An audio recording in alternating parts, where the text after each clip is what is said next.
Hi hello ನಮಸ್ಕಾರ. Interesting case ಸ್ಟಡಿಗೆ ಸ್ವಾಗತ ಸುಸ್ವಾಗತ ಅನ್ಬೋದು. ಯಾವುದಪ್ಪ ಕೇಸ್ ಸ್ಟಡಿ ಅಂದರೆ ಏರ್ಟೈಲು. ನಿಮಗೆ ಗೊತ್ತೇ ಇದೆ, ಏರ್ಟೈಲು ಮತ್ತು ಡಿಸ್ನಿ ಮರ್ಜ್ ಆಗಿರೋದು ರೀಸೆಂಟಾಗಿ ನ್ಯೂಸಲ್ಲಿ ಬಂದಿದೆ.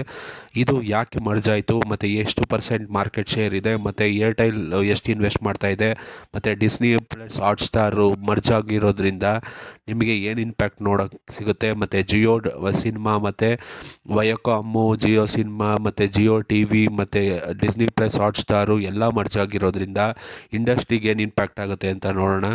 ಈಗ ಸದ್ಯಕ್ಕೆ ಎಷ್ಟು ಪರ್ಸೆಂಟು ಶೇರನ್ನು ಡಿಸ್ನಿ ಪ್ಲಸ್ ಹಾಟ್ಸ್ಟಾರು ಕಾಂಪ್ರಮೈಸ್ ಮಾಡಿದೆ ಅಂತ ನೋಡೋಣ. ಸದ್ಯಕ್ಕೆ ಕಾಂಪ್ರಮೈಸ್ ಮಾಡಿರೋದು ನೋಡೋದಾದರೆ 37% ಕಾಂಪ್ರಮೈಸ್ ಮಾಡಿದೆ ಡಿಸ್ನಿ ಪ್ಲಸ್ ಹಾಟ್ಸ್ಟಾರು.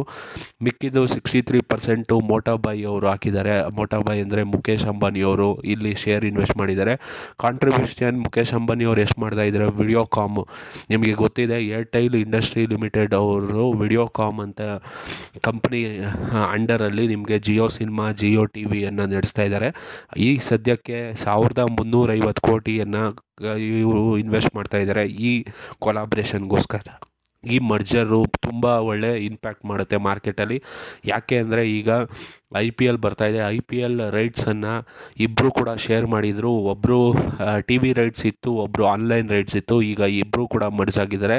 ನಿಮಗೆ ಗೊತ್ತೇ ಇದೆ, Hotstar, Disney Hotstar, Jio cinema ಮತ್ತು ಜಿಯೋ ಟಿ ವಿ ಈ ಮೂರು ಕೂಡ ಈಗ ಮರ್ಜ್ ಆಗುತ್ತೆ, ಒಂದಾಗಿ ಕರೆಯಲ್ಪಟ್ಟುತ್ತೆ. ಅದು ಯಾವುದು ಅಂದರೆ ವಿಡಿಯೋಕಾಮ್ ಅಂತ ಕರೆಯಲ್ಪಟ್ಟುತ್ತೆ.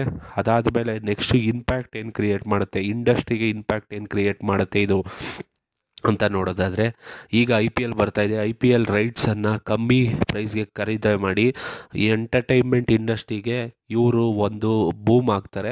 ಅದಾದಮೇಲೆ ಇವ್ರು ಮರ್ಜ್ ಆಗೋದ್ರಿಂದ ಏನಾಗುತ್ತೆ ಅಂದರೆ ಈಗ 110 ಚಾನಲ್ ಎಕ್ಸಿಸ್ಟ್ ಆಗುತ್ತೆ ಮತ್ತು 2 OTT ಪ್ಲ್ಯಾಟ್ಫಾರ್ಮ್ ಎಕ್ಸಿಸ್ಟ್ ಆಗುತ್ತೆ. ಈಗ ಯಾವ್ಯಾವ ಸಿನಿಮಾನ ನೀವು ನೋಡಬೇಕು ಅಂತಿರೋ ಅದೆಲ್ಲ ಸಿನಿಮಾನೂ ನಿಮಗೆ ಟೆಲಿಕಾಸ್ಟ್ ಮಾಡ್ತಾರೆ. ಅದಾದಮೇಲೆ ಲೋಯರ್ ಪ್ರೈಸ್ಗೆ ಆ ಸಿನಿಮಾನ ಬೈ ಮಾಡ್ಬೋದು, ನೀವು ಟೆಲಿಕಾಸ್ಟನ್ನು ನೋಡ್ಬೋದು. ಅದಾದಮೇಲೆ IPL ಕೂಡ ಫ್ರೀಯಾಗಿ ನೋಡುವ ಚಾನ್ಸಸ್ ಇದೆ. ಈಗ ಶೇರ್ ನೋಡೋದಾದರೆ ಟಿ ವಿ ಮಾರ್ಕೆಟ್ ಶೇರು ಇವರು ಇಬ್ಬರು ಮರ್ಜ್ ಆಗಿರೋದೇ 47% ಇದೆ. ಟಿ ವಿ ಅಡ್ವರ್ಟೈಸ್ಮೆಂಟ್ದು 40% ಇದೆ, ಆ ಸಬ್ಸ್ಕ್ರಿಪ್ಷನ್ದು 44 ಇದೆ ಮತ್ತು ವ್ಯೂವರ್ಶಿಪ್ಪು 46 ಇದೆ. ಇವ್ರ ಕಂಕ್ಲೂಷನ್ ಏನಪ್ಪ ಅಂದರೆ ಇವರು ಮರ್ಜ್ ಆಗಿರೋದ್ರಿಂದ ಈ ಮಾರ್ಕೆಟಲ್ಲಿ 50% ಶೇರು ಇವರಿಬ್ಬರದೇ ಇರುತ್ತೆ. ಅದಾದಮೇಲೆ ಅದು ಒಂದಾಗಿರುತ್ತೆ. ಇನ್ನು ಮಿಕ್ಕಿದ್ದು 55% ಬೇರೆಯವ್ರು ಕಂಪ್ಲೀಟ್ ಮಾಡಬೇಕಾಗುತ್ತೆ. ಇಷ್ಟು ಕೇಸ್ ಸ್ಟಡಿ ನಿಮ್ಗೆ ಇಷ್ಟ ಆಗಿದರೆ ಚಾನಲ್ನ ಸಬ್ಸ್ಕ್ರೈಬ್ ಮಾಡ್ಕೊಳ್ಳಿ, ಬೆಲ್ಲೈಕನ್ನ ಹಿಟ್ ಮಾಡಿ. ಇದೇ ಥರ ನೆಕ್ಸ್ಟ್ ಯಾವ ಕೇಸ್ ಸ್ಟಡಿ ಬೇಕು ಅಂತ ಕಮೆಂಟ್ ಸೆಕ್ಷನಲ್ಲಿ ತಿಳಿಸಿ, ಶೇರ್